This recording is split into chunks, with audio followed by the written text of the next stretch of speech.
Hello students, welcome to today's session of chemistry. As you all know, we have started study of 8th lesson of your syllabus, that is transition and inner transition elements. We call them D block elements and F block elements. Of these two types, we finished study of transition element, that is D block elements, and we started study of inner transition elements in last few sessions. Just we will revise what are inner transition elements. Inner transition elements we call F block elements. They are located at the bottom of the periodic table in two horizontal rows containing 14 elements each. As these are called F block elements because if we write the electronic configuration of any of the element of this block, the last electron enters n-2 F subshell, and hence these are called F block elements. F block elements have two horizontal rows containing 14 elements each. The upper row belongs to third group and sixth period. So this series actually this belongs to this square, and these elements the group or this series begins from lanthanum or after lanthanum we can say. Lanthanum is the first member of the series, but that belongs to D block as per definition because the last electron enters D subshell, and hence after lanthanum is cerium. So atomic number 58 to atomic number 71, this horizontal row belongs to lanthanoids. We have studied about lanthanoids in detail in previous sessions. Their properties, their applications, what is mean by lanthanoid contraction, what is the stable oxidation state shown by these elements, everything about lanthanoids. In the same way, we are going to study about actinoids in this session. Actinoids, that is the last series of the periodic table, and these actinides actually they come from here, that means they belong to third group and seventh period. All the 14 elements cannot be accommodated here, hence they are placed separately in one horizontal row at the bottom of the periodic table. The series begins from or after actinum. Actinum is the first member with atomic number 89. As per definition, it belongs to D block as the last electron enters D subshell. After actinum comes thorium, that is atomic number 90 to atomic number 103. So this bottom series from 90 to 103, this is actinoids. This is the series of actinoids. 14 elements. First one is thorium 90, last one is lawrencium 103. So this is the basic introduction to actinoids. So let us start study of actinoids. Again, as I told you, the last row of elements in the periodic table is the actinoid series. It begins at thorium, atomic number 90, and ends at lawrencium. Most of these elements are not found in nature. Why? Because they are all radioactive and man-made. Many a times they are synthetically prepared in laboratories because they are radioactive. They do not exist for a longer period on Earth, and hence most of them are prepared in laboratory either, or they are they exist on nature for very short a period. Some of them are there, they exist for longer period, and hence we can study them in detail.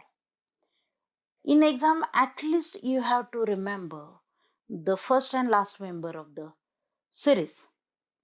As I told you, lanthanoids, they begin from cerium 58 and end at lutetium 72. In the same way, actinoids begin at thorium 90 and end at lawrencium 103.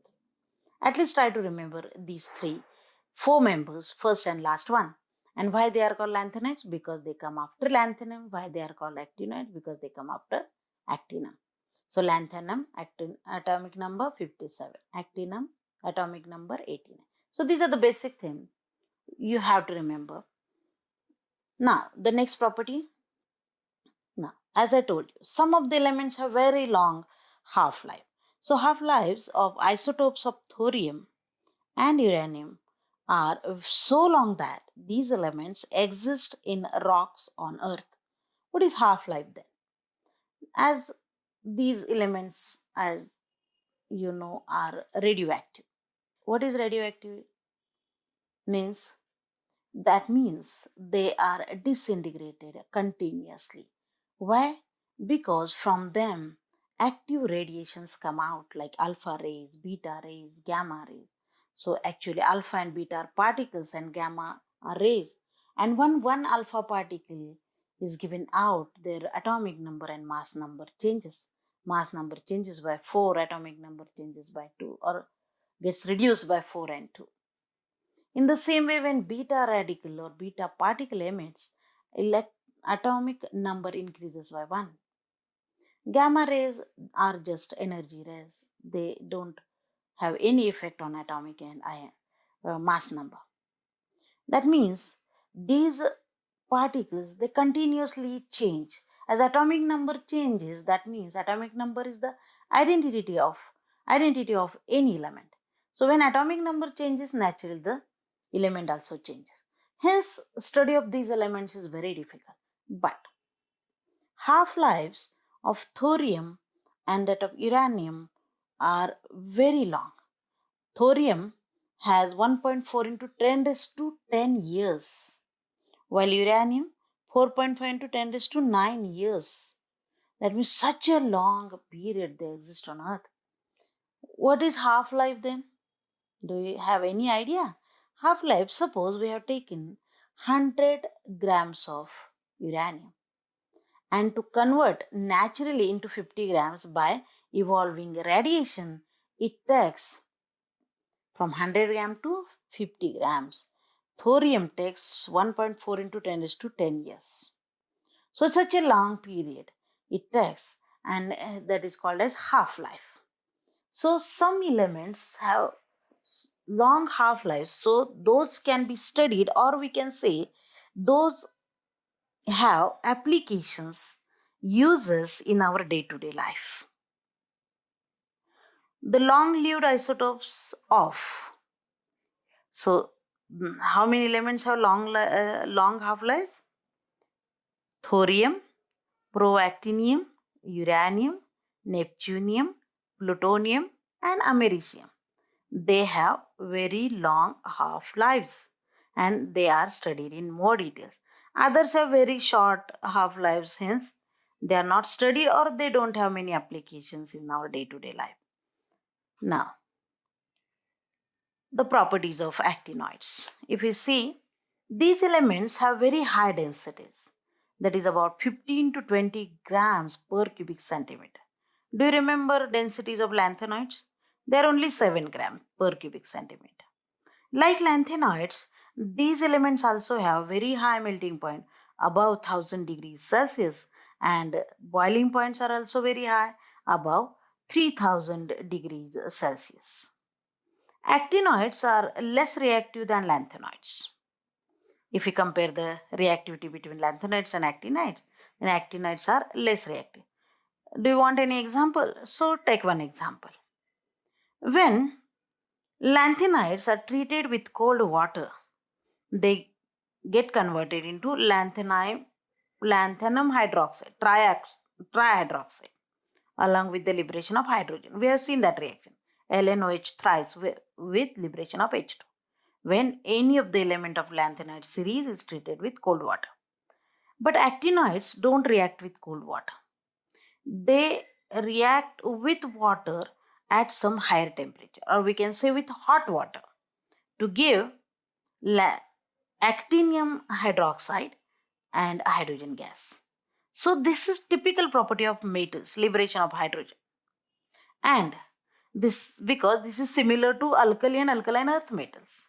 They also react with water to give alkali. In the same way, lanthanides and actinoids also react with water to give alkali, but actinoids require hot water. Hence, they are less reactive as compared to that of lanthanoids. These actinoids, they exhibit a range of oxidation numbers in their compounds from +2 to +8. So wide range. +2 to +8, that means they show variety of oxidation state. Although the common oxidation state both of lanthanoids as well as actinoids show +3, but these show oxidation numbers from +2 to +8. Now, very important property, the electronic configuration of actinoids. It is radon in square bracket, 5f0 to 14, 6d0 to 2, 7s2. Now radon has atomic number 86. Hence, up to 86 square bracket radon means up to 86 electronic configuration is complete. After that, first member thorium is 90. So 4 electrons. Out of those 4 electrons, 7s2 always there, 7s2. Then 6d and then 5. So 6d gets 1 electron, 5f gets 1 electron, and the first member 90. That is thorium has electronic configuration radon in the square bracket 5f1, 6d1 and 7s2. So radon is the immediate noble gas element, and hence as per our rule we write in square bracket noble gas and then the remaining electronic configuration. So this is common electronic configuration of actinoids. Now, by observing this electronic configuration, we can say that the most stable oxidation state in actinoids is +3. How +3? The outermost all electrons can be removed easily and not of 5f. 5f takes part in bonding in very few compounds. That means 2 electrons from 7s and 1 electron from D goes to give +3 oxidation state. Some elements which are placed earlier in the series, so at the beginning, they show variety of oxidation states. That means 5f sometimes gets involved in compound formation, but the stable oxidation state shown by actinoids is +3. It is similar to that of lanthanides. By loss of s and d electrons, s and d electrons they lost, and then sometimes f electrons. Now, the higher oxidation states shown by early actinoids like +4, +5, +6, it shows that all the outer electrons are lost, similar to transition metals than lanthanoids. Transition metal, that is D block.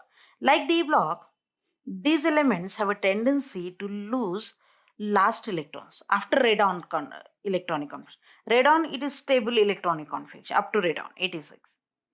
But +6, what does it mean? We will take one example. Suppose uranium. Uranium has atomic number 92. What will be the electronic configuration? Radon in square bracket 7s2, 5f3 and 6d1.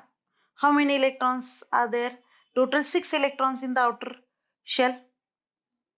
Outer subshells or orbitals we can say. Total 6 electrons.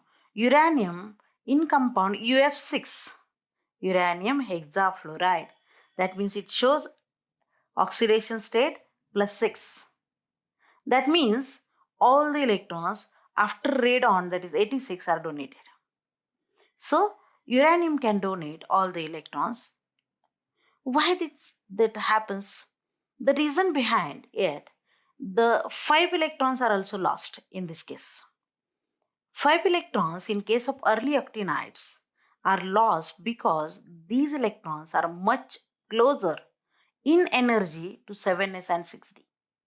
That means all these 3 orbitals 5f, 6d and 7s, they are almost have, all of them have almost similar energy because there is no shielding offered by inner 5 electrons. 5 as the last you see, 5F is there at the inner side. Outer side shell is 7s, which is already fulfilled. 6d comes, that has one electron. And the electron goes to inner 5F orbit.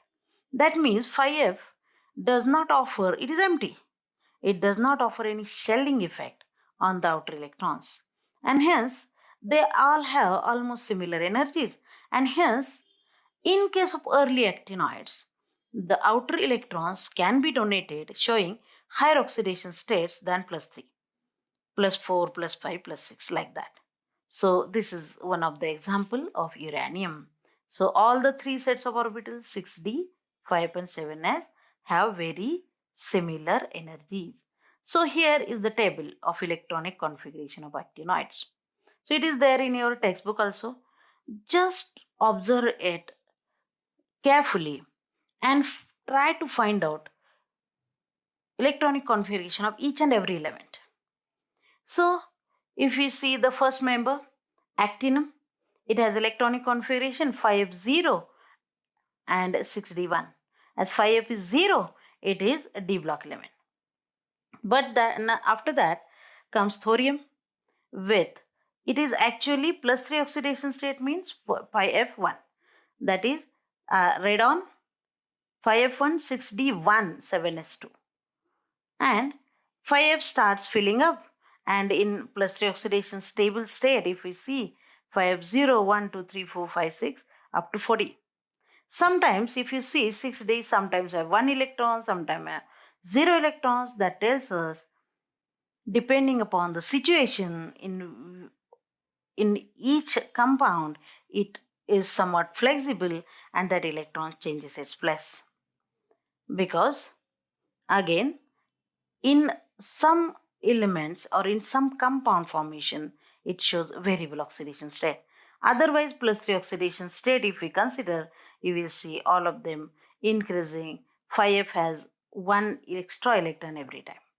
And finally, it comes 5F14. So try to remember the first and last member, and at least remember general electronic configuration of actinoids if it is asked.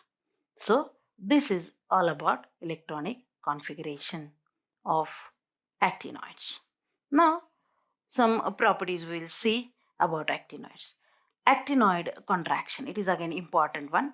Like lanthanoids, the ionic radius decreases as we move across the series, is known as actinoid contraction.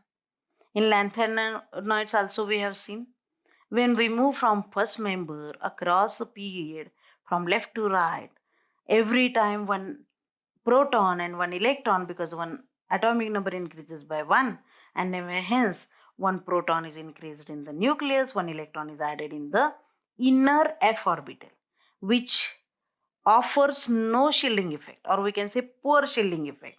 And this is the reason why the nucleus has no screening effect in between, and hence it attracts the last shell more strongly towards itself. If shielding effect or screening effect is there because of the addition of extra electron, what will happen? The nuclear power will be distributed among these electrons, and hence it has less effect on the last shell. But as the electrons offer no shielding effect or poor shielding effect, hence nucleus attracts last shell very strongly, and when we compare the ionic radius of first member, that is thorium, and the last member lawrencium, there is difference or decrease in the ionic radius, and that is called as actinoid contraction. When we move from left to right, the ionic radius decreases. This is actinoid contraction. Now the properties of actinoids we'll see one by one. First one, similar to lanthanides, they appear silvery white in color. So actinoids are also colored elements, or they form colored compounds. Again, the reason is FF transition. These are highly reactive radioactive elements. Highly reactive and radioactive. All of them are radioactive. Next property. The common oxidation state shown by them is +3. Elements of first half of the series, they exhibit higher oxidation state. We have seen that in detail.